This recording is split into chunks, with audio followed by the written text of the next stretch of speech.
तो बच्चों, चौहानों का अंतिम सम्राट, महाप्रतापी सम्राट, सबसे विवादित सम्राट, अजमेर के चौहानों का अंतिम सम्राट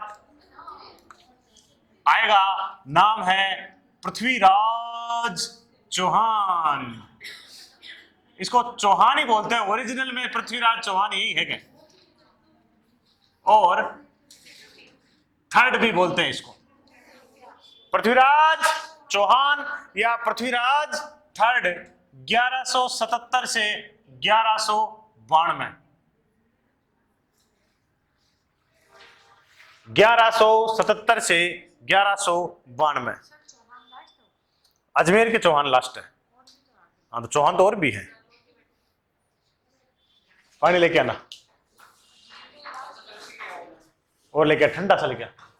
हाँ हाँ, सबसे ज्यादा इंपॉर्टेंट है ये, सबसे ज्यादा विवादित है, और आपको भी पता है हाल ही में इस पे फिल्म बन चुकी है, तो आपका कोई न कहीं ये करंट से भी बिलोंग रखता है, और मुझे ऐसा लगता है कि एग्जामों में क्वेश्चन पूछने की संभावनाएं ज्यादा है। आपके करंट में क्या हो रहा है उसको परिप्रेक्ष्य में रखते हुए उसको हिस्ट्री से जोड़ा जाता है, उसको भूगोल से जोड़ा जाता है, उसको पॉलिटी से जोड़ा जाता है, और फिर क्वेश्चन बनते हैं। समझ में आई कि नहीं? जैसे एक एग्जाम था कि उस समय मुद्दा छाया हुआ था, भारत फ्रांस से राफेल विमान खरीद रहा था। आपने सुना होगा राफेल विवाद। उसी समय कोई एग्जाम हुई, मुझे याद है, और उस एग्जाम में एक क्वेश्चन आ गया ज्योग्राफी में, डोवर जल संधि क्या है? फ्रांस और वो दो देशों के बीच में है, डोवर जल संधि पूछ ली उसने। जो करंट में हो रहा होता है ना, उसको परिप्रेक्ष्य में रखते हुए, उसको ध्यान में रखते हुए उसको हिस्ट्री से जोड़ा जाता है, उसको पॉलिटी से जोड़ा जाता है, उसको इकोनॉमिक्स से जोड़ा जाता है, उसको सबसे जोड़ के फिर क्वेश्चन बनता है। तो इस पे फिल्म बन गई, विवादित रहा है हाल ही में बहुत ज्यादा, इसलिए मुझे लगता है इसका क्वेश्चन बन सकता है। हाँ या ना? चलो,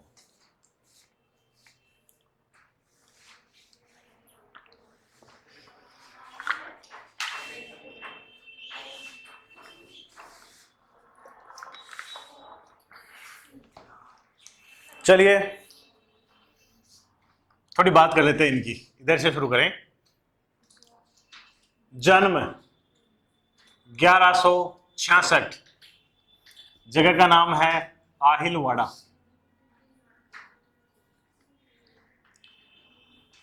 आपका ननियाल में हुआ है इनका जन्म, ठीक है? कांचन देवी गुजरात की थी।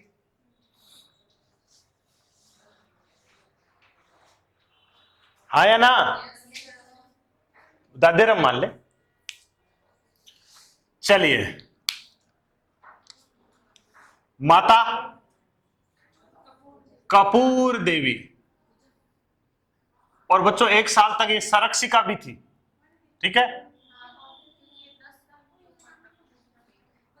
और अपन जब दुख होता है कि अपन जब पढ़ते हैं कि भारत की प्रथम महिला शासिका, ये जब पूछते हैं तो आपको रजिया सुल्तान याद आता है, लेकिन ध्यान रखना भारत की प्रथम हिंदू महिला शासिका यह थी।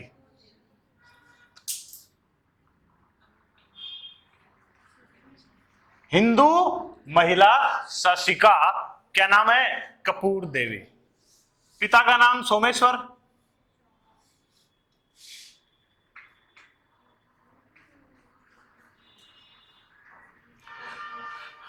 प्रधानमंत्री, ये मैं प्रारंभिक बता रहा हूं ना, बाद में तो बदल जाएंगे। नाम है कदमवास, इसी को कहते हैं केमास। और आपको बता दूं, नागौर दुर्ग का निर्माण इसी केमास ने करवाया है। किसने? सेनापति भुवनमल,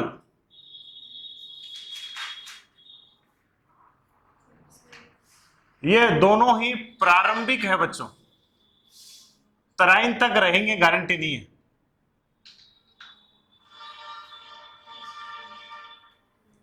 बात समझ में आई? प्रारंभिक जब वो शुरू में 1 साल तक जब इन्होंने माता ने संभाला था तब, और क्योंकि 1 साल तक माता ने संभाला तो ये भी क्वेश्चन आ जाता है कई बार, राजतिलक कब हुआ? 1177। समझ में आई कि नहीं? 78, सॉरी 78।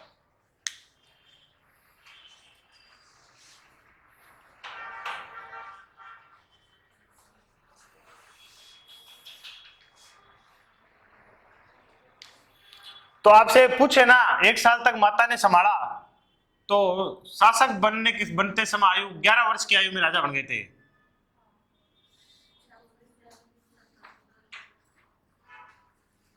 राजा तो बन ही गए थे ना, वो अलग बात है कि माता 1 साल तक संरक्षिका रही।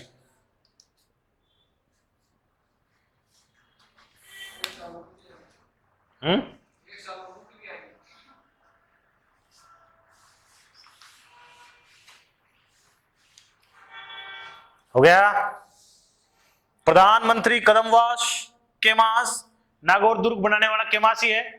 उसने वहां पे एक भेड़ को एक भेड़िए से लड़ते हुए देखा और उस जमीन को पवित्र मानकर वहां पे दुर्ग की नींव रख दी कि वाओ, यहाँ पे एक भेड़ है जो हिम्मत से देखो किस तरह से भेड़िए से लड़ रही है। तो वही केमास एक्चुअली में सोमेश्वर का सामंत था, सोमेश्वर का खास आदमी था।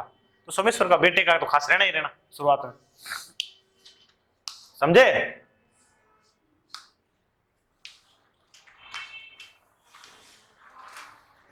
हो गया। चलिए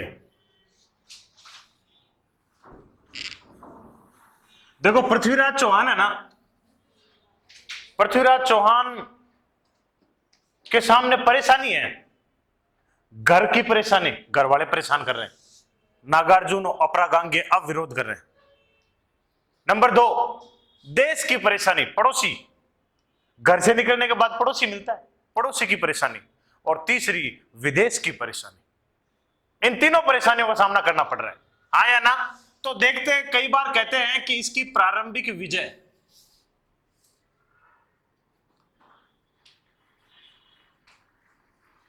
प्रारंभिक विजय शुरुआत करता है ये, ठीक है?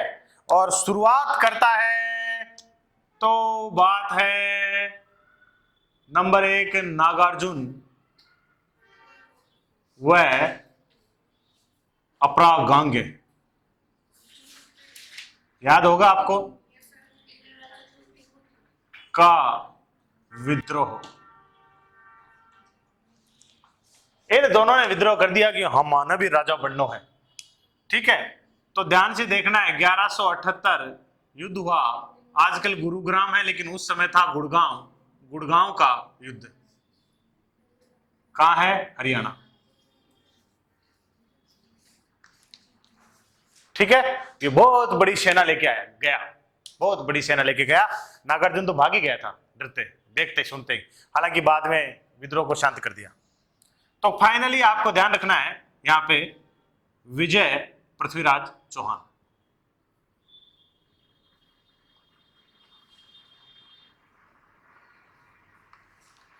यह इसका पहला विद्रोह था।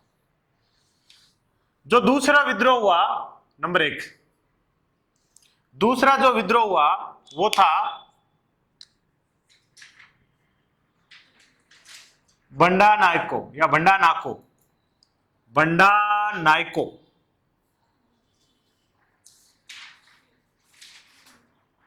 का दमन। क्या बात है भाई ऐसा? यह जाति सतलज नदी, हालांकि विग्रहराज चतुर्थ ने भी इनको हराया था पर पूर्ण रूप से इनका दमन नहीं किया था, इसलिए वापस खड़ी हो गई ये जाति। सतलज नदी पार कर हरियाणा, अलवर क्षेत्र में लूटपाट करने लगी।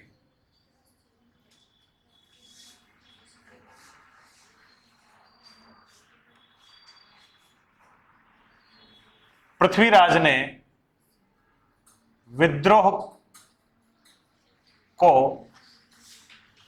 का अंत किया, पूर्णतः शांत कर दिया इनको एकदम। चुस्क है कोनी है। शुरुआत में ये 2 विजय इसकी, जब वो टाबर था, बच्चा था, देख लो 1178 की बातें हैं ये, और जीत गया था।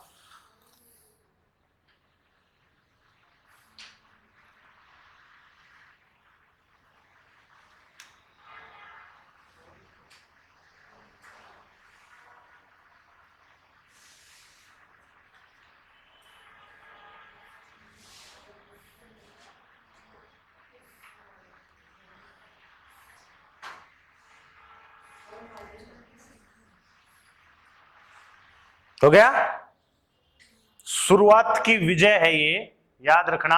इन विजयों में इसके जो सेनापति है ना, प्रारंभिक दौर में वो सेनापति थे, तो मैंने क्या लिखा है, प्रारंभिक विजय। इस दौर में इनके वही सेनापति हैं।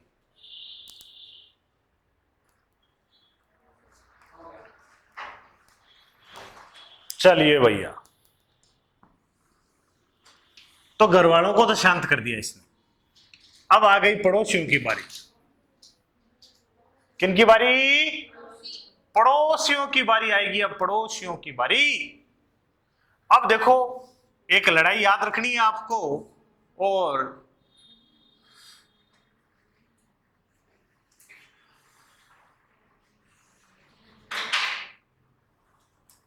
एक वंश था, चंदेल वंश। क्या नाम है? चंदेल वंश।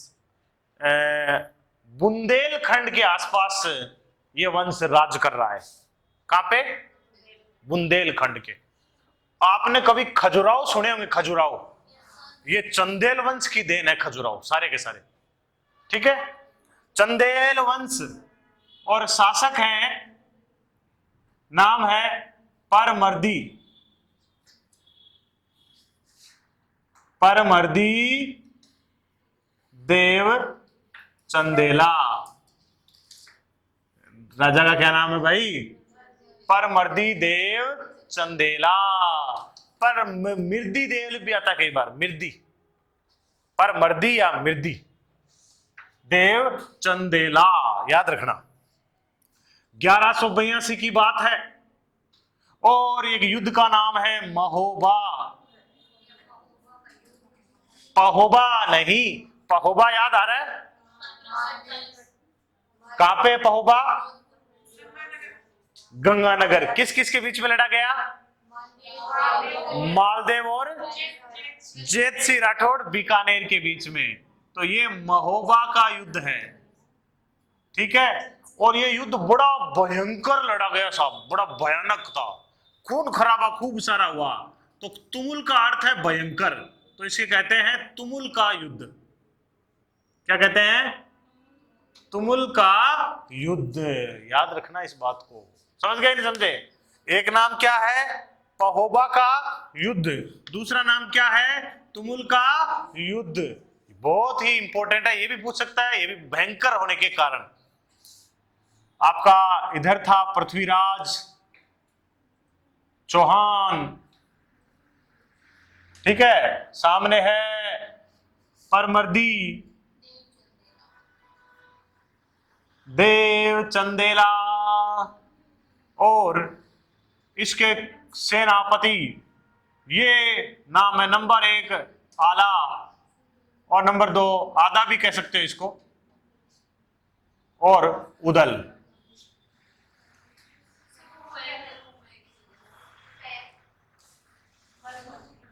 मरमर्दी हो गया क्या? ओके, परमर्दी कर दो। देखो बच्चों, ये युद्ध पृथ्वीराज विजय रहा, ठीक है।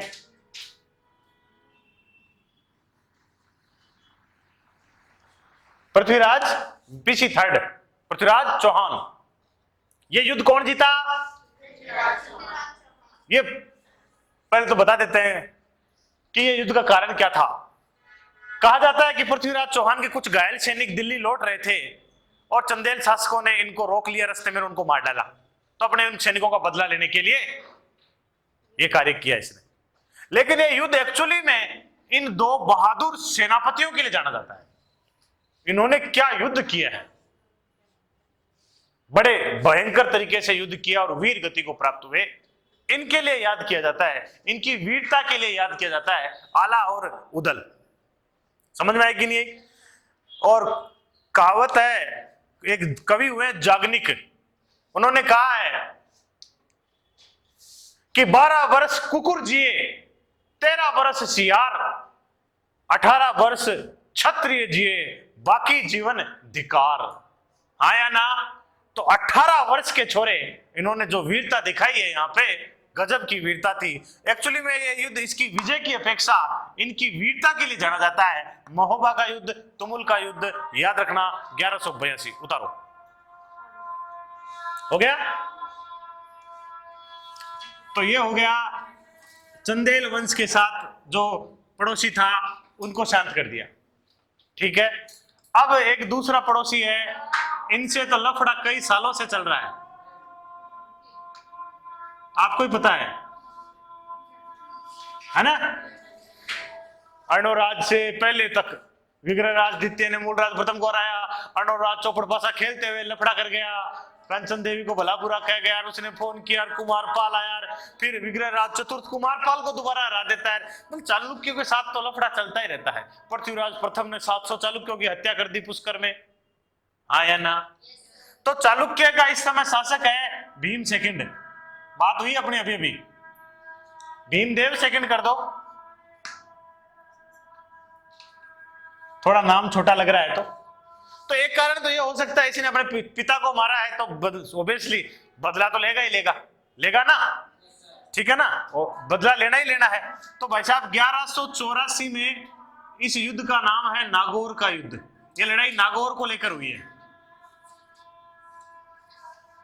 हालांकि ये बात कहीं स्पष्ट रूप से नहीं लिखी हुई कि अपने पिता की हत्या का बदला लेने के लिए कर रहा है क्या, नहीं। एक्चुअली में कई जगह बताया जाता है कि इनकी सीमाएं आपस में टच हो रही है, नागौर को लेकर दोनों में लड़ाई हुई है ये। ठीक है, एक तरफ आपका है पृथ्वीराज और दूसरी तरफ है भीमदेव। ठीक है, भीमदेव, इसका सेनापति था मुकुट देव। मुकुट देव सेनापति का क्या नाम है?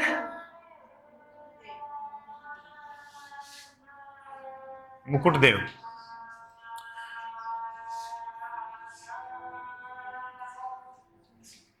विजय पीसी थर्ड।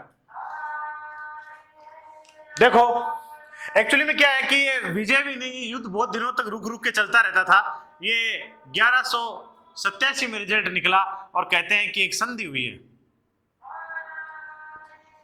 आया ना? 1187 में रिजल्ट निकला और एक संधि हुई और भीमदेव की बेटी से इसने ब्याह किया, तब जाके ये युद्ध शांत हुआ, समझ खत्म हुआ।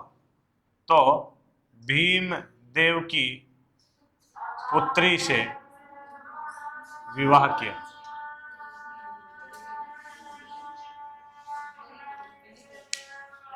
भीमदेव की पुत्री से, इनमें चलता रहता है, आपको ही पता है, सदियों से चला आ रहा है। एक दूसरे हारते बेटी का ब्याह करा देते हैं, है ना? जो जीतता है उससे। मुझे लगता है इनके यहाँ शादी करने से पहले लड़ाई होना एक जरूरी है, रीति रिवाज बन गया इन दोनों के बीच में। ठीक है ना? ब्याह मंड रहे हैं, हाँ चलो भाई लड़ाई भी उसी कन्फर्म, तलवारा भी चेक कर लो, हाँ या ना? तो लगभग ये तय था कि ये क्योंकि इनमें ना तो एक दूसरे को ढंग से लड़ रहे होंगे, शायद रिश्तेदार हो रहे आपस में। मुझे तो लगता है ये नाटक और कर रहे होंगे ऐसे धीरे धीरे। तो ऐसे कोई लड़ाई खास नहीं है। लास्ट में फाइनली संधि हुई, रुक के 3 साल तक ये लड़ते रहे आपस में धीरे धीरे और फाइनली भीमदेव की पुत्री से ब्याह करके युद्ध शांत हो गया। हाँ, जब भी कोई शादी के लायक लड़की होती, चलो युद्ध करते हैं। चौहानों और चालुक्यों में तो ये चलता आया है। हाँ, जो हारेगा वो अगर बेटे का विवाह कराना है तो बड़ी बहादुरी से लड़ते, उधर से लड़की लानी है, और बेटी का विवाह करना है तो शायद जानबूझ के भी हार जाते होंगे, हाँ या ना? तो इस तरह से ये युद्ध भी खत्म हो गया, भीम सेकंड को हरा दिया गया। समझ गए? देखो इस जो भीम सेकंड वाले युद्ध का आमतौर पे कारण तो यही है, दोनों की सीमाएं मिलती थी इसलिए कर रहे हैं। एक वर्णन और है, एक आबू की राजकुमारी थी इच्छन, इच्छन देवी या इच्छन कंवर, और वो उस भीम देव ने उससे अपनी सगाई कर रखी थी और पृथ्वीराज चौहान ने शादी कर ली। अब सीधी सी बात है, वही बात आपकी कृष्णा कुमारी विवाहवाद वाली बात। तो कहते हैं कि इच्छन कुमारी को लेकर भी लड़ाई हो सकता है, ये कारण होगा, पर जो भी कारण रहा हो गया।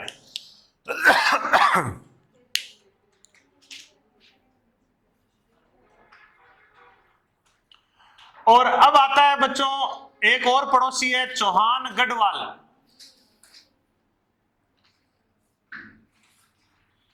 चौहान गढ़वाल संघर्ष।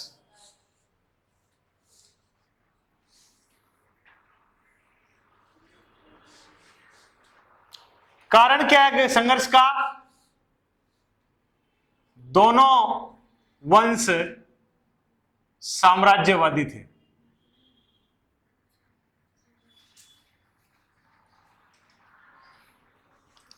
और कारण देखना चाहते हो तो यही लिख देता हूं, चलो। जयचंद गढ़वाल दिल्ली पर अधिकार करना चाहता था।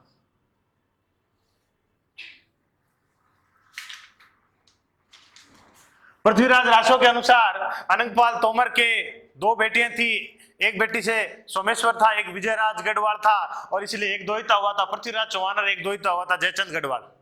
बताया था एक दिन मैंने, ठीक है। तो शायद लगता है कि पृथ्वीराज चौहान ने नाना जी के पैर सावड़ दबाए होंगे थोड़े से, तो दिल्ली मिल गई पृथ्वीराज चौहान को, जयचंद गढ़वाल को मिली नहीं। यही मन में खुनस रह गई कि मुझे दिल्ली नहीं मिली। तो संघर्ष का एक कारण यह भी है कि दिल्ली पर अधिकार चाहता था, आया ना, ये भी एक कारण है।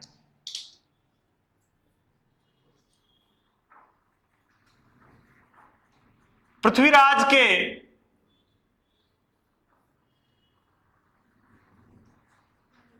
विरोधी दलों की सहायता करना। जित पृथ्वी ने परमिति देव को हराया तो भी जयचंद उधर से आया, पृथ्वी ने भीम को हराया तो भी जयचंद उधर से आया। तो एक तरह से पृथ्वीराज भी सोच रहा होगा कि इसके क्या कुचल नहीं है, हर बार मेरे सामने आ जाता है। तो ये भी एक कारण है कि दोनों में संघर्ष होना जरूरी है। अब बात ऐसी है कि पृथ्वीराज रासो एक कारण और बताता है, पृथ्वीराज रासो बताता है जो चौथा कारण है, कहते हैं कि ये भी एक कारण है भैया। तो इसको मैं थोड़ा सा अलग से लिख रहा हूं इस कारण को, ये भी एक कारण है क्योंकि पृथ्वीराज रासो ही बोलता है, ध्यान रखना, और बाकी नहीं बोलते।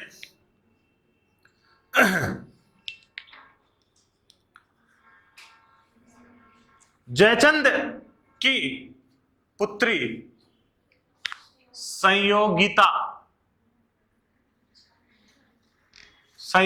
से पृथ्वीराज चौहान स्वयंवर में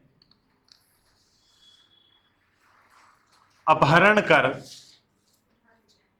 गांधर्व विवाह कर लेता है।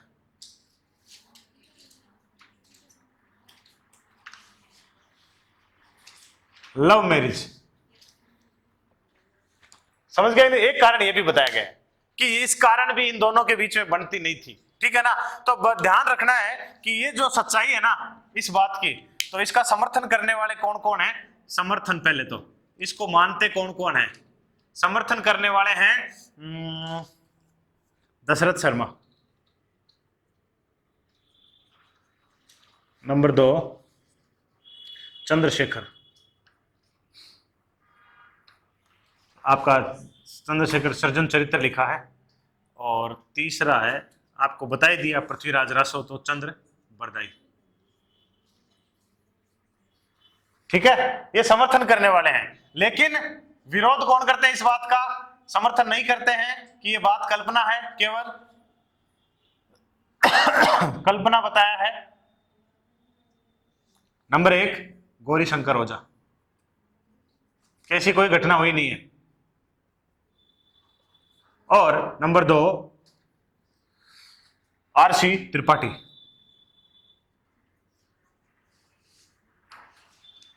समझ गए नहीं समझे?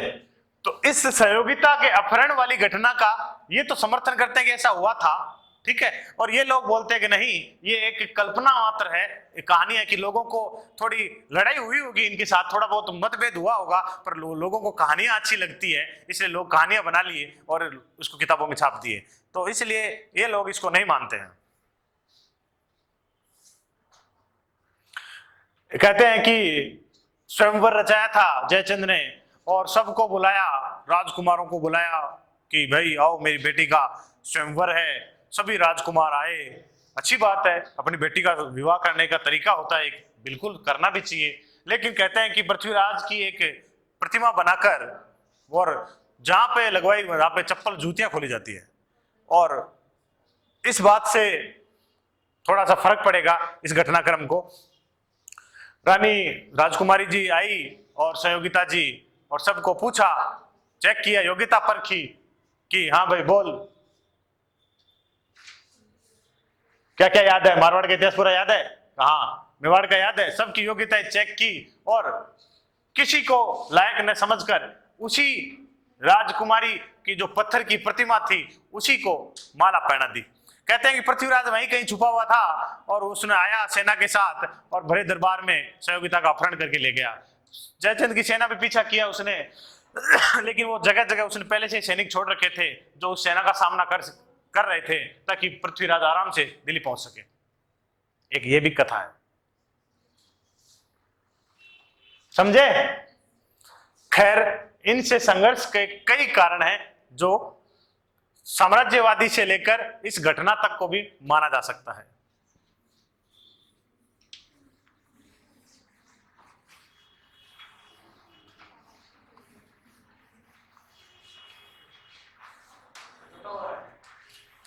अब बात आती है विदेशियों की। विदेशियों की तो बात करनी पड़ेगी ना।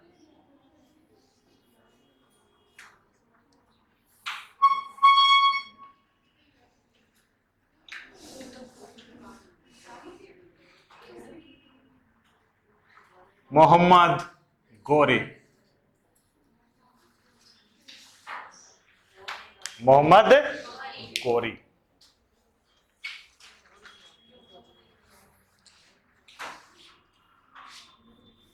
भारत पर प्रथम आक्रमण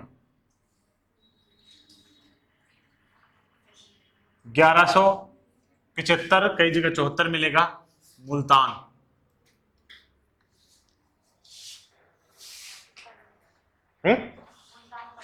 पाकिस्तान। फिर एक सवाल आता है, भारत में प्रथम पराजय, गोरी की बात हो रही है ना, भारत में प्रथम पराजय, जैसा कि इधर से जवाब आया तराइन का युद्ध। थोड़ा सा गलत हो जाएगा ये बात, मुझे लगता है इसको पता नहीं इतिहास में याद क्यों नहीं करते हैं इस युद्ध को। 1178 आहिलवाड़ा का युद्ध, आहिलवाड़ा का युद्ध, इस युद्ध में इसे आगे नहीं बढ़ने दिया गोरी वर्सेज मूलराज द्वितीय। और यह भी इस समय छोटा है तो इसकी संरक्षिका है नायिका देवी। क्या नाम है? नायिका देवी, हाँ या ना? इसकी संरक्षिका है नायिका देवी, याद रखना। और आपको याद बिल्कुल, ये पृथ्वीराज गोरी की पहली हार है, याद रखना। तराइन का प्रथम युद्ध मत बता देना। गोरी भारत में पहली बार हार गया था। जैसे देखो इधर ये भारत है और गोरी इधर से प्रवेश करने की कोशिश कर रहा है, ठीक है ना। इधर से प्रवेश करते इसका सामना हो गया, यहां से गुजरात में हो गया सामना। अब बताओ, एक बार इधर से कोई ढांडा आ रहा है खेत में और हमने इसको लठ मार के भगा दिया, वो ढांडा इधर से घुसेगा क्या दोबारा? नहीं घुसेगा ना। तो इस ढांडे ने दूसरा रास्ता चुना, आया ना, इस जानवर ने दूसरा रास्ता चुना और दूसरा रास्ता हरियाणा होकर आता है और हरियाणा में इसका सामना किससे होगा? पृथ्वीराज चौहान से।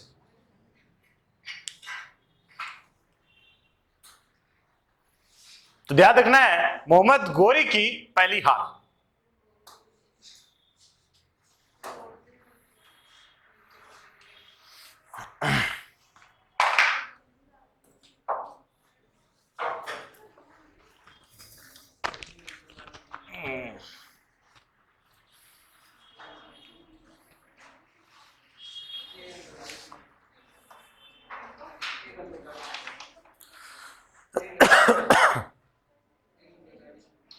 एक घंटों 40 मिनट नहीं तो चलो आज ये तो पूरा करवाना है तो होने दे कितना।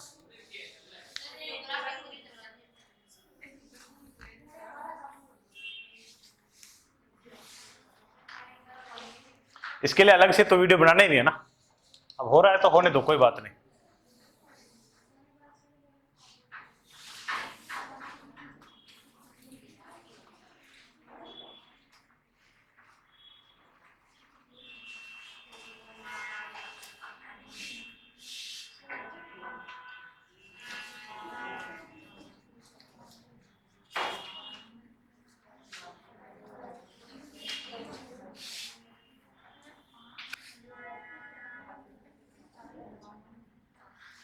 ग्यारह सौ 91 तराइन का प्रथम युद्ध, द बैटल ऑफ तराइन।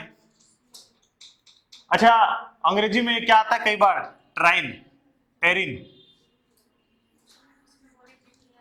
याद रखना इस बात को, तो अलग से मत समझ लेना। करनाल हरियाणा, कहां पर, करनाल हरियाणा। आपका एक तरफ है पृथ्वीराज और सामने है मोहम्मद साबुद्दीन गोरी।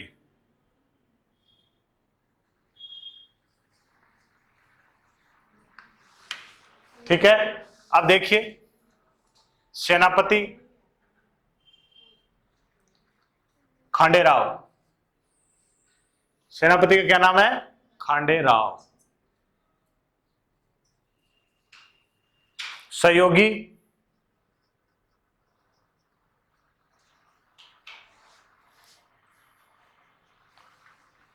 गोविंदराज तोमर, और तोमर कहां होते हैं, दिल्ली। समर सिंह जालोर,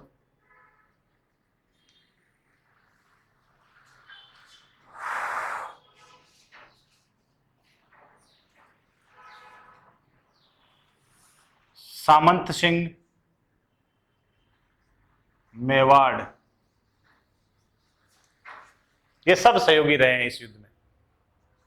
और आपको याद रखना है विजय पीसी थर्ड। पहले इधर वाला उतारो फिर उसको शुरू करते हैं, ये समझ में आएगा तो वो समझ में आएगा।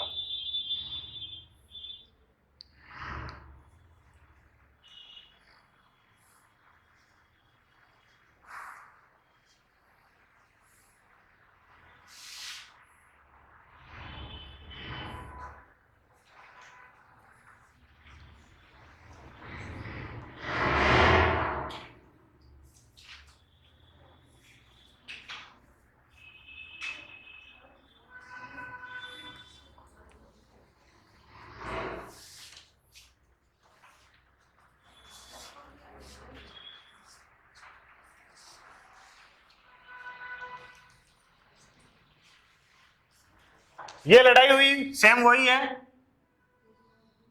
पृथ्वीराज चौहान सामने गोरी।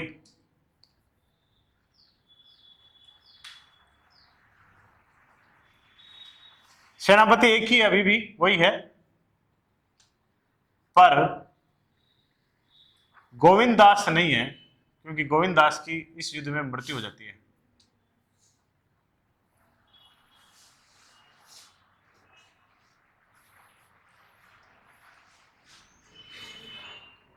विजय मोहम्मद गोरी। देखो, तराइन का प्रथम युद्ध जीतने के बाद, मोहम्मद गोरी को हराने के बाद, पृथ्वीराज चौहान ने भागती हुई मुगल सेना का पीछा, भागती हुई गोरी की सेना का पीछा नहीं किया। यह इसकी सबसे बड़ी भूल बताई गई है। हालांकि कहते हैं कि भारतीय संस्कृति का मूल्य है कि गोरी को पकड़ने के बाद भी उसे छोड़ दिया गया, उसे जाने दिया गया, हाँ या ना? जबकि उसे ऐसा नहीं करना चाहिए था। ठीक है। और 1 साल बाद गोरी फिर से तैयार होकर आया। कहते हैं, गोरी कहता है किसी पुस्तक में कि मैं 1 साल तक अपने बीवी बच्चों से नहीं मिला, तैयारी करता रहा, सिर्फ सेना लेके तैयारी करने आया, पूरी सेना लेके आया और पृथ्वीराज चौहान के पास संदेश भिजवाया, एक दूत भेजा कि इस्लाम स्वीकार करा लो, कर ले, नहीं तो युद्ध करना पड़ेगा। पृथ्वीराज चौहान ने वापस संदेश भिजवाया कि जहां है वहीं से लौट जा, नहीं अब की बार, पिछली बार तुझे माफ कर दिया था, अब की बार तुझे मृत्यु मिलेगी। बस आमने सामने हो गई सेना। पृथ्वीराज की सेना देखकर गोरी को लगने लग गया कि पिछले वाले युद्ध की तरह पुनरावृत्ति होने वाली है, हाँ या ना? समझ में मेरी बात आ रही है? लेकिन तो उसने कूटनीति दिखाई और पृथ्वीराज के पास गया कि मैं तो युद्ध चाहता ही नहीं हूं, मतलब वार्ताओं का दौर का एक षड्यंत्र रचा की बातचीत कर लेते हैं। मैं तो चाहता ही नहीं हूं युद्ध, मेरा भाई बैठा है गजनी में, वो मुझे बार बार भेजता है, वापस जाऊंगा तो वो मुझे मतलब वापस भेज देगा, इसलिए मैं कुछ दिन तक आपके सामने घेरा डाले पड़ा रहना चाहता हूं, वैसा करना चाहता हूं। तो कहते हैं कि बहुत दिनों पृथ्वीराज जी मान गया इस बात का और आमने सामने घेरा डाले बैठा रहा बहुत दिनों तक। पृथ्वीराज को लगा कि अब आक्रमण युद्ध तो होगा नहीं, तो उसने उसके खुद का राज्य भी असुरक्षित था, क्योंकि इसने चालुक्यों से संघर्ष ले रखा था, गढ़वालों से ले रखा था, मोल और चंदेलों से ले रखा था। तो उसने यहां से अपनी सेना, बढ़िया बढ़िया सैनिक टुकड़ियों को उठा उठा के अपने वहां शिफ्ट कर दी, उसने लगा दी वहां पे, और ये सामने बैठा रहा, उसकी तरफ से भी कोई हलचल नहीं हुई, और रोजाना सुबह उठ के गुड मॉर्निंग और बोलता कि जय हिंद, हाँ या ना? चलो, लेकिन कहते हैं कि एक दिन सुबह सुबह ही ये लोग उठे ही थे, रात में ज्यादा पी पा के सोया और उठे ही थे, सुबह उठते ही मॉर्निंग टाइम में इसने आक्रमण कर दिया, इनको संभलने का मौका ही नहीं मिला, और इस कूटनीति के सारे ये युद्ध जीत पाया है। बहुत सारे इतिहासकार इसको युद्ध मानते ही नहीं है, बहुत सारे इतिहासकार, ये युद्ध नहीं है, ये तो एक छोटी सी लड़ाई थी, क्योंकि युद्ध तो होता है जब सेना आमने सामने तैयार रहे, बाकायदा बोल के लड़ा जाए, हाँ भाई हम वार कर रहे हैं, संभलो, हिम्मत है तो सामना करो। ये युद्ध था ही नहीं, हाँ या ना? चलो, तो इसको उतारो, पहले उतार लिया होगा। अब मैं कुछ परिचय करा रहा हूं कुछ लोगों का, ध्यान से देखना। क्या हुआ? ये सब व्यक्ति पृथ्वीराज से जुड़े हुए हैं। हेडिंग डालो, व्यक्ति परिचय।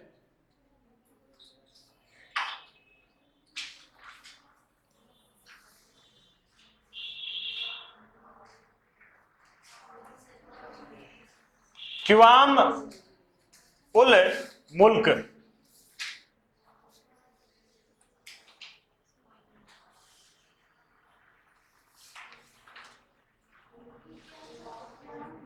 रुकनुद्दीन हमजा, ये 2 आदमी हैं। ठीक है, क्या लिखना है आपको? मोहम्मद गोरी के दूत जो पृथ्वीराज के दरबार में आए।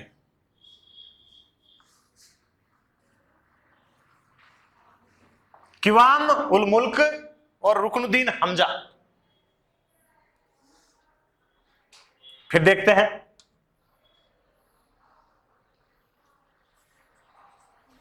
स्कंद और चौथा मैं लिखा रहा हूं उदयकरण।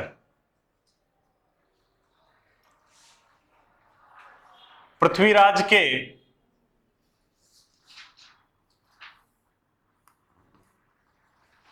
महत्वपूर्ण सेनापति जो तराइन के द्वितीय युद्ध में देरी से पहुंचे। यह भी एक हार का कारण बताया जाता है, हाँ या ना? दो सेनापति हुए हैं, एक का नाम क्या था? स्कंद, एक का नाम था उदयकरण। ये दोनों देरी से पहुंचे, इसलिए कहते हैं कि राजधानी से ले आने में इनको देरी हो गई। तो एक हार का कारण ये भी, टाइम पर आ जाते तो शायद हारते नहीं, क्योंकि सेना की कमी थी, वो पूरी हो जाती। एक नाम है, देखो इसके पिताजी का नाम भी सोमेश्वर था, यहां पे भी सोमेश्वर है, दोनों अलग अलग है, एक मत कर देना। प्रताप सिंह,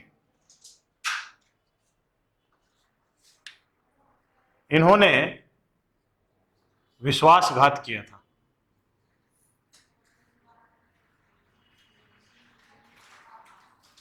क्या किया था?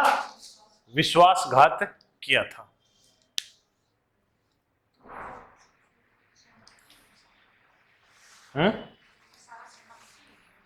हाँ, कल को पूछ ले कि मोहम्मद गोरी ने पृथ्वीराज के पास कौन से दूत भेजे थे, मुल्क और हमजा। फिर पूछ ले कि वो सेनापति जो देरी से पहुंचे युद्ध में, तराइन के दूसरे युद्ध में, स्कंद और उदयकरण, जिन्होंने विश्वासघात किया। सोमेश्वर और प्रताप सिंह को बताया गया है कि इन्होंने विश्वासघात किया, गुप्त बातें बता दी यहां की, इस वजह से भी हारे हैं।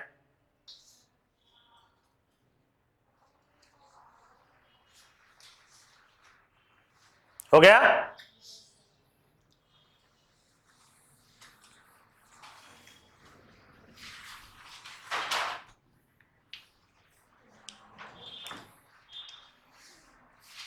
गोविंदराज तोमर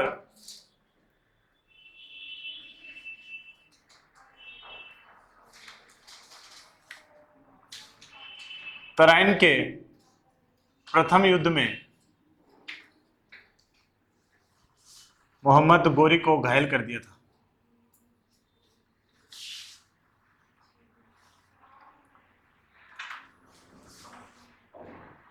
घायल कर दिया तथा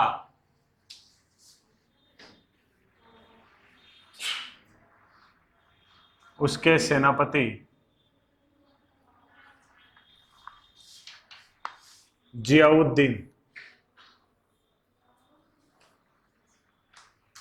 को बंदी बनाकर दिल्ली लाया। ये गोविंदराज तोमर थे।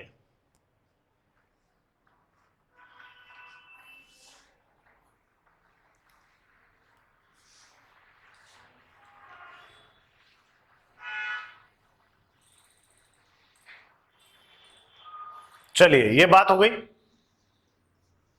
अब देखिए,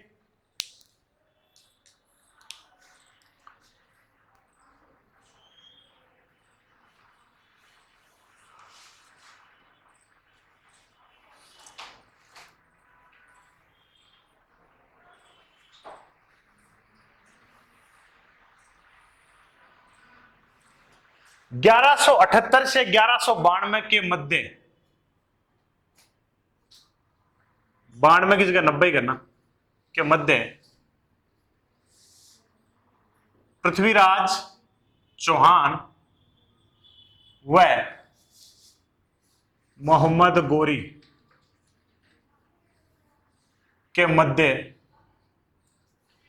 अनेक युद्ध हुए।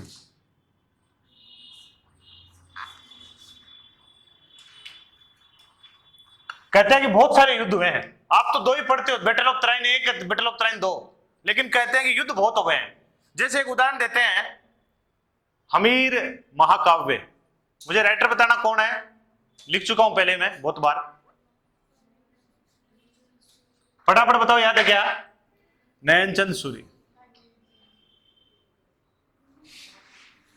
इतनी बार आ गया, याद यही हो जाना चाहिए था ये। नयनचंद सूरी, और वो कहते हैं कि 7 बार हराया। यहां पे मैं ये नहीं बोल रहा हूं मोहम्मद गोरी ने पृथ्वीराज को 7 बार हराया, आपको समझ जाना चाहिए ऑटोमेटिक ही, किसने 7 बार हराया? पृथ्वीराज ने मोहम्मद गौरी को हराया है। पृथ्वीराज ने मोहम्मद गौरी को।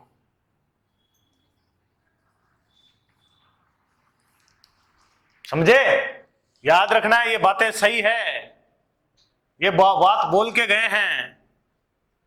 प्रबंध कोष ये भी आया हुआ है, राजेश नहीं, राजशेखर, राजेश, राजशेखर। पूछे आपसे कि ये क्या बोलते हैं? बोलते हैं कि 20 बार आ रहे हैं। कितनी बार? 20 बार। बढ़िया बात है भाई। सृजन चरित्र, सृजन चरित्र, वेरी गुड। चंद्रशेखर बोलता है 21 बार आ रहे हैं। कितनी बार? और सेम बात ही हमारा क्या बोलता है? पृथ्वीराज रासो, पृथ्वीराज रासो। बताने की जरूरत नहीं है किसने लिखा, चंद्र बरदाई। कितनी बार? 21 बार हराया है। कितनी बार? 21 बार हराया है। सेम बात एक बात और बोलता है, 5 नंबर पे देखिए। एक आदमी है, नाम है, एक ग्रंथ लिखता हूं पहले, प्रबंध चिंतामणि। क्या नाम है जी? प्रबंध चिंतामणि। किताब का नाम है, राइटर है मेरुतंग। मेरू क्या है? तंग है, मेरुतंग। क्या बोलते हैं? ये सबसे ज्यादा बार बोलते हैं, 23 बार हराया है। कितनी बार हराया है? 23 बार हराया है। और हर बार पृथ्वीराज चौहान उसको हरा के इतनी बड़ी बड़ी मूछें रखता था और हर बार बोल देता था, चल भाग यहां से। इतना ही बोलता था वो सिर्फ, मेरे सामने बताना कभी दोबारा। इतना ही बोलता था सिर्फ, ऐसे मूछों के ताव देते देते हर बार उसको यही बोलता था। क्योंकि इतिहास में वर्णन ही सिर्फ 2 युद्धों का है बस। इतने सारे छोटी मोटी झड़पें हुई हैं, इतने सारे छोटे छोटे युद्ध हुए हैं, और हर बार बोलता भाग यहां से, दोबारा मत आना। वो फिर आता, हर बार बोलता भाग यहां से, दोबारा मत आना। वो फिर आता।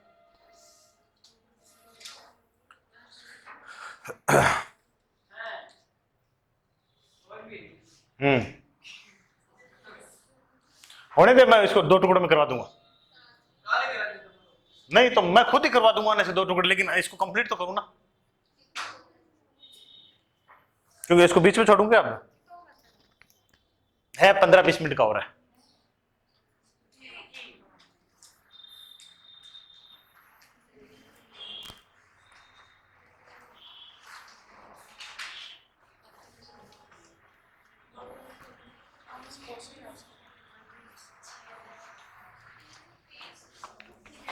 मेरुतंग प्रबंध चिंतामणि के राइटर हैं मेरुतंग। उन्होंने बताया है कि 23 बार हराया है।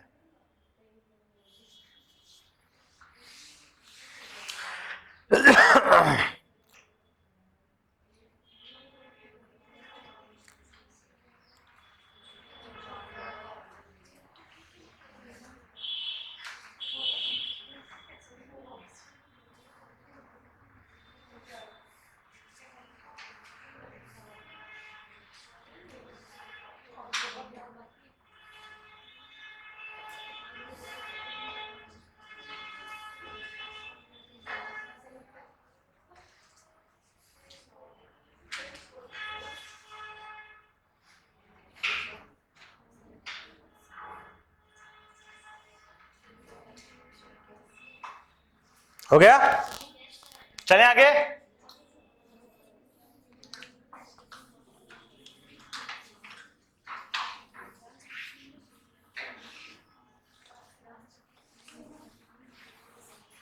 क्योंकि कारण साफ है, इस शासक की हर एक चीज विवादित रही है, हर एक चीज। अभी तक सत्यता किसी को पता नहीं है, इसलिए क्वेश्चन ज्यादा आने की संभावनाएं हैं। अब अगला है, अपना बिंदु है कि पृथ्वीराज चौहान कि, शांत हो जाओ भाई, मृत्यु, पृथ्वीराज चौहान की मृत्यु भी विवादित है। समझ रहे हो मेरी बात को? मृत्यु भी विवादित है। क्या हुआ है? नहीं पढ़ना कि तुम लोगों को? मैं कल से पढ़ाना ही छोड़ दूंगा। चलो,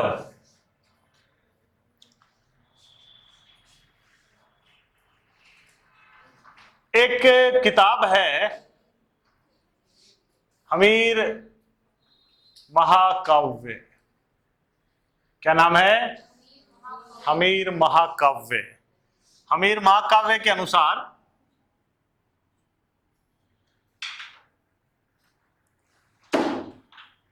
पृथ्वीराज की मृत्यु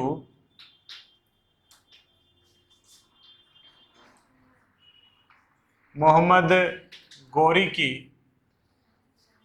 कैद में हुई है।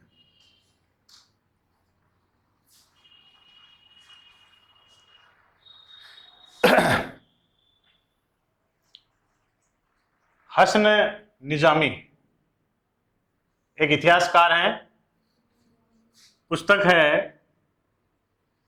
ताज उल मासिर। ये कहते हैं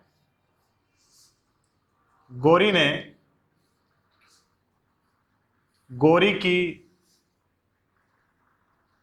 अधीनता में पृथ्वीराज ने अजमेर से शासन किया तथा बाद में गौरी ने हत्या करवा दी।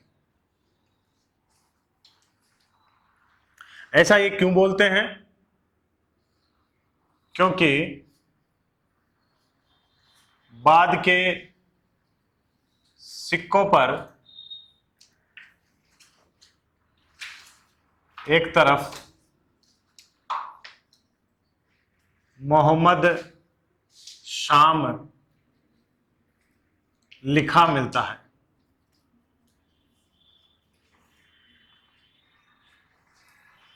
एक ये भी बताया जा रहा है कि कुछ समय तक उनको शासन बनाए रखा और बाद में इनकी हत्या करवा दी गई। हसन निजामी बोल रहे हैं ये बात।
चलिए, अब पृथ्वीराज चौहान का मृत्यु को लेकर वो कथन जो आपकी पृथ्वीराज रासो बोलती है।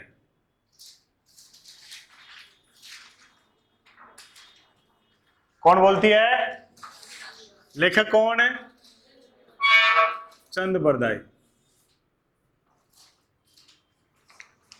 चंद बरदाई बोलता है पृथ्वीराज को बंदी बनाकर गजनी ले गया, ले जाकर अंधा किया, यह बात बोलता है चंद्रबरदाई। आगे क्या बोलता है? गजनी में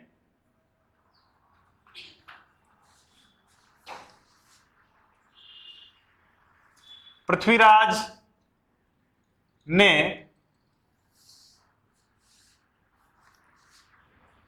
शब्द भेदी बाण चलाकर गोरी की हत्या कर दी,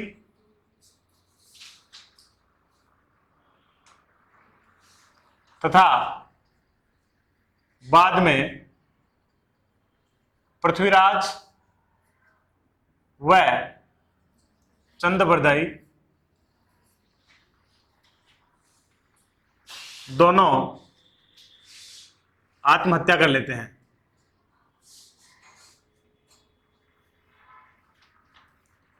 वो दोहा याद रखना है फिर पिंगल भाषा का, 4 बांस 24 गज, अंगुल अष्ट प्रमाण, ताहे ऊपर सुल्तान, मत चूके चौहान।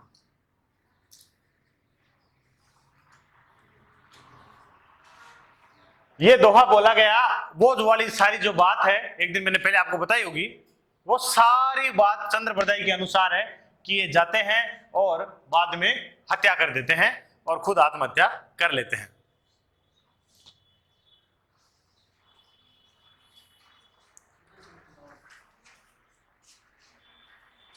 गोरी इसको पकड़ के ले जाता है गजनी, और गजनी ले जाकर अंधा कर देता है, क्योंकि इसकी आंखों में इतना तेज था, बताया था मैंने आपको। तो गोरी की बेग में बेहोश हो गई थी, है ना। इस बात को देखकर उसे कहते हैं कि उसने उनको अंधा कर दिया। चंद्रबरदाई के पुत्र जल्लन आगे लिखते हैं कि मेरे पिताजी गए, गजनी, इस रचना को पूरी जल्लन करता है, जल्लन इनका बेटा, कि मेरे पिताजी गए गजनी और उन्होंने गोरी को कहा कि देखो हमने तो आपको माफ कर दिया था और आपने देखो हमारे राजा के साथ क्या किया है। तो गोरी बोला कि देखो वो तुम्हारी संस्कृति थी माफ करने की, और हमारी संस्कृति है हम साफ कर देते हैं, हाँ या ना। तो बोला कि ठीक है आपने साफ तो कर दिया, लेकिन इस बंदे के पास एक टैलेंट है, वो तो देख लो। कि क्या टैलेंट है? कि ये अंधा होके भी ये जिधर आवाज करोगे ना उधर, यानी शब्द भेदी बाण चला सकता है। कि यार चंद्रबरदाई क्यों बांद्रा बना रहा है, ऐसा कोई हो सकता है क्या? कहा हो सकता है। और कहते हैं कि बुलाया गया, और बुलाया गया, इन दोनों ने पहले ही सेटिंग कर ली थी अपनी। और गोरी बोला कि ये घंटी बजेगी, तुझे बाण चलाना है उधर। और इसने बोल दिया कि महाराज घंटी बजे उधर नहीं चलाना आपको, आप तो बस मेरे दोहे पे ध्यान देना। तो उन्होंने बोला कि 4 बांस लगे हैं और एक बांस का है 24 गज का है एक बांस। इस तरह से आपके सामने एक बहुत बड़ा ज्ञान दर्शाया गया इस दोहे के माध्यम से कि 4 बांस है, एक बांस 24 गज का है। तो उनको एक आइडिया लगा लंब का, और कितना हुआ 96। अंगुल अष्ट प्रमाण को, प्रमाण मानी आधार होता है, गद्दी होती है, अंगुल मानी अंगुली 8, अष्ट मानी 8, और एक और इनको नाप मिला 8। और उस समय एक बहुत ही बेहतरीन गणित का ज्ञान उपलब्ध था इन लोगों के पास, जिसे कहते हैं पाइथागोरस प्रमेय। आपने सुना होगा मैथ के अंदर, लंब स्क्वायर प्लस आधार स्क्वायर कर्ण स्क्वायर बराबर ऐसा कुछ होता है, हाँ या ना। और इसी तरह इस नाप को आधार मानकर त्रिभुज की जब 2 भुजाएं दी हुई हो, तीसरी भुजा ज्ञात करनी हो, वो ज्ञात करना मन ही मन में, और उसको तीर छोड़ना, कितना अद्भुत ज्ञान था। उस ज्ञान को अपनाकर उस समय कहते हैं कि गोरी की इन्होंने हत्या कर दी, हाँ या ना। समझ में आएगी नहीं? ये एक पृथ्वीराज रासो का वर्णन है कि बाद में इन दोनों ने आत्महत्या कर ली। क्लियर? ये पृथ्वीराज चौहान की मृत्यु को लेकर जो भी मतभेद है सबके नाम आपके सामने आ गए। अब देखिए आगे, अभी पृथ्वीराज बहुत बड़ा है।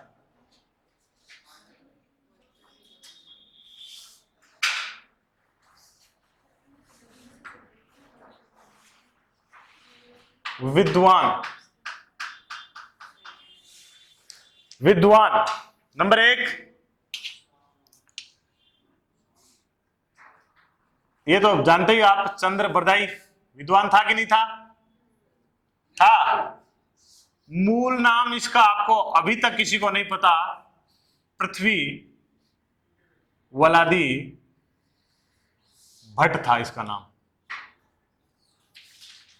चंद्र बरदाई का मूल नाम क्या था? पृथ्वी वलादी भट्ट। इसका जन्म लाहौर में हुआ था। समझे कि नहीं समझे? और रचना तो पता ही है आपको, पृथ्वीराज रासो।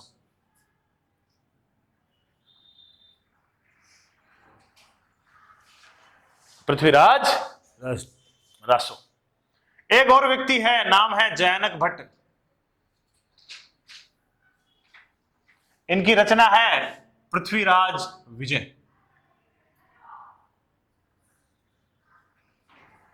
पृथ्वीराज विजय। एक बात ध्यान रखना, कई बार क्वेश्चन पूछ लेता है क्या पृथ्वीराज विजय में तराइन के युद्ध का वर्णन है? तो आपको बताना है तराइन के युद्ध का वर्णन नहीं है। किसमें? पृथ्वीराज विजय में। कुछ और जलन, पृथ्वीराज रासो को पूर्ण करने वाला है कि नहीं? एक बार एग्जाम में आ गया था,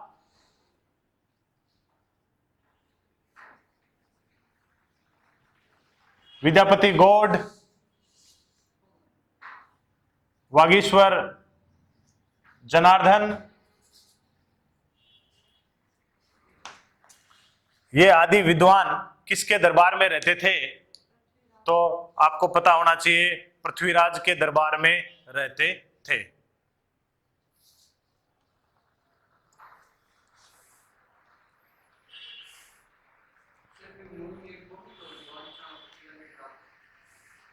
कौन था?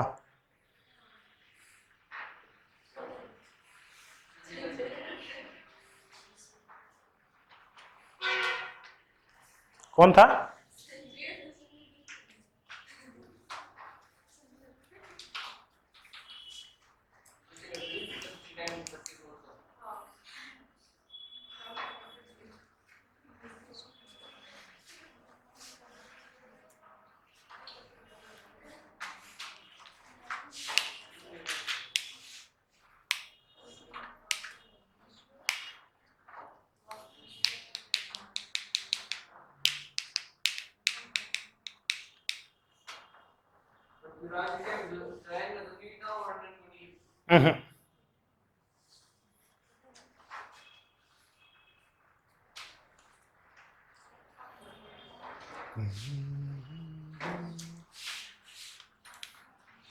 एक और कर लो, आशाधर।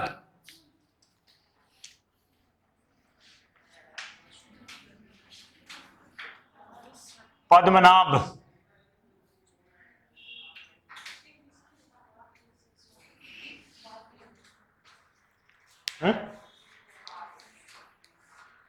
सब इसके दरबार में रहते थे।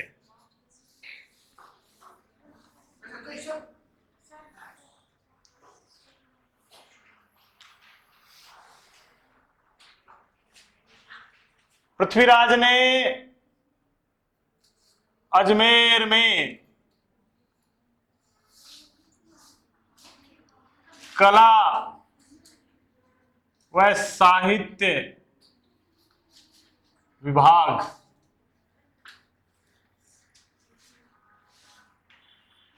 की स्थापना की।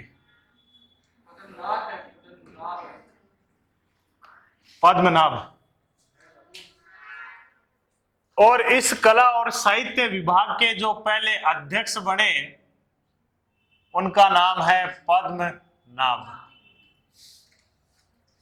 अजमेर में इन्होंने कला और साहित्य विभाग की स्थापना की और इस विभाग के पहले अध्यक्ष बने पद्मनाभ।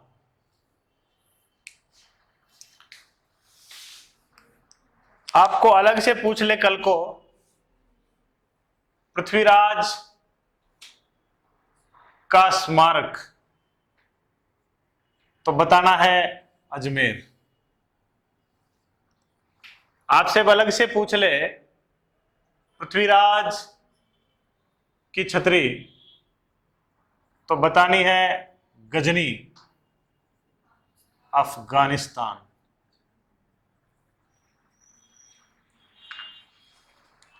गजनी, अफगानिस्तान।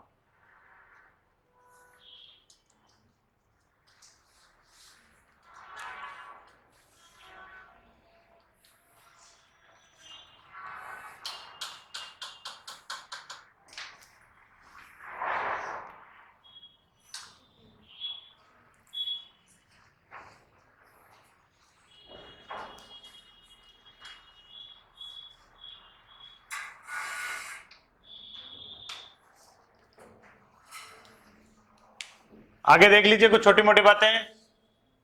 नाट्यरंभा, पृथ्वीराज का घोड़ा, क्या नाम है? नाट्यरंभा। ये बीच मैदान में नृत्य करने लग गया कहते हैं, किसी ने इनका घोड़ा बदल दिया था, इसलिए इसका नाम ऐसा है नाट्यरंभा। एक नाम आ जाता है पिथौरागढ़।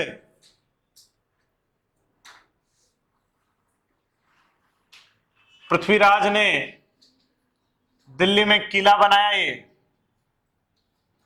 यह है दुर्ग बनाया, क्या नाम था? पिथौरागढ़। इधर देख ले थोड़ी बहुत, पृथ्वीराज को उपाधियां दी गई है। एक उपाधि है हिंदू सम्राट। पृथ्वीराज क्या है?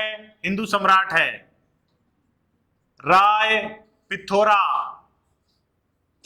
राय पिथौरा का अर्थ है पीठ नहीं दिखाने वाला, युद्ध में पीठ नहीं दिखाने वाला।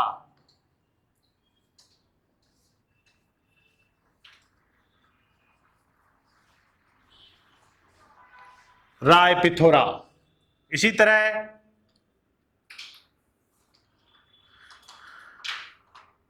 सपादलेश्वर, समझ गए होंगे क्यों कहते हैं, ये भूमि है इसलिए। भारतेश्वर, दलपंगुल, ये इंपॉर्टेंट है, एग्जाम में आई हुई है। दलपंगुल, इसका अर्थ होता है विश्व विजेता। दलपंगुल, ये सब की सब उपाधियां पृथ्वीराज चौहान को प्रदान है। हिंदू सम्राट, राय पिथौरा, सपादलेश्वर, भारतेश्वर, दलपंगुल, ये सब की सब उपाधियां प्रदान है इनको।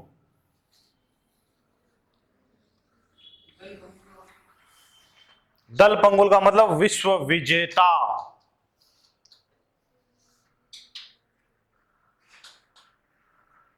पृथ्वीराज की हार के कारण,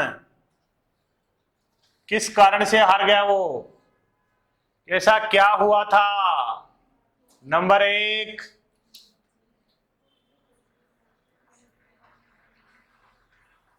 मोहम्मद गोरी कुशल सेना नायक था, यह भी एक कारण है। नंबर 2, आपको बताया हुआ है सोमेश्वर व प्रताप सिंह द्वारा विश्वासघात, यह भी एक कारण है। नंबर 3, स्कंद व उदाकरण द्वारा देरी से आना, यह भी एक कारण है। नंबर 4, गोविंदराज तोमर का शहीद हो जाना। वो शहीद हो गया था, पहले में शहीद नहीं हुआ तो जीत गए थे, दूसरे में शहीद हो गया तो जीत नहीं पाए। मोहम्मद गोरी के सैनिकों की तुलना में भारी व बड़े हथियारों का प्रयोग करना। कहते हैं कि पृथ्वीराज चौहान की तलवार का वजन था 84 किलो, इतनी बड़ी बड़ी तलवार ले युद्ध करना आ गया, वह उठा के कोशिश करता भी पहले गोरी वाले सैनिका की तलवार हल्की हल्की थी, वो 5-7 को मार के चले जाते थे। हाँ या ना? ये भी एक कारण है, मोहम्मद गोरी के सैनिकों की तुलना में भारी व बड़े हथियारों का प्रयोग करना। एक कारण और लिख सकते हो, घोड़ों के स्थान पर हाथियों का प्रयोग अधिक, और हाथियों से कभी युद्ध नहीं जीते जाते, युद्ध घोड़ों से जीते जाते हैं भैया। समझ में आया कि नहीं? हाथियों से कभी भी युद्ध नहीं जीता। अपने वाले थोड़े से वो मन में थी कि हाथी ऊंचा होता है, मैं ऊंचा बैठूंगा, ऊंचा रहूंगा, है ना, वो मन में रह गई। तो हाथी से एक तो धीरे चलता है, इतना धीरे, चपलता नहीं रहती है, चटलता नहीं रहती है, और घोड़े तेज होते हैं थोड़े, तो घोड़ों के स्थान पर हाथियों का प्रयोग अधिक हुआ। ये भी एक युद्ध का हार का कारण है।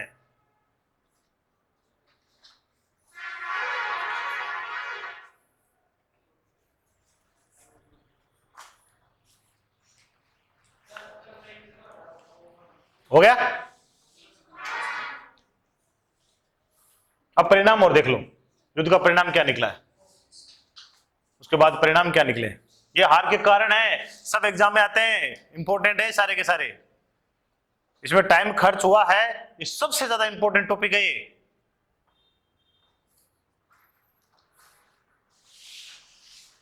हो गया?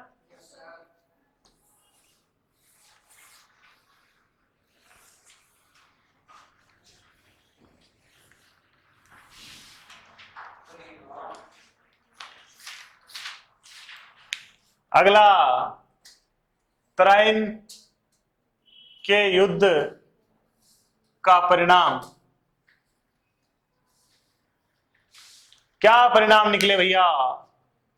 नंबर 1, भारत में मुस्लिम सत्ता या मुस्लिम शासन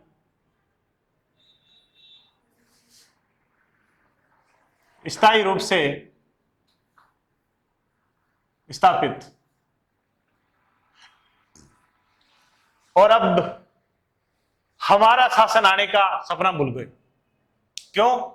कुतुबुद्दीन ऐबक गोरी का सेवक, गुलाम वंश, बाद में खिलजी वंश, बाद में तुगलक वंश, बाद में लोधी वंश, इब्राहिम लोधी को मुगल हरा देंगे, बाबर, हुमायूं, जहांगीर, शाहजहां, औरंगजेब, बाद में अंग्रेज, 1947 तक अब विदेशी ताकतें रहेगी। तो दूसरा कारण, भारत में, दूसरा परिणाम के लिए, भारत में विदेशी शक्तियों का साम्राज्य। तीसरा,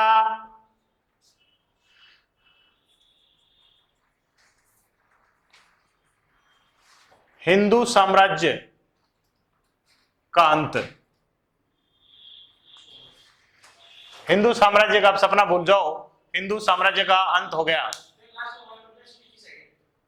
हाँ,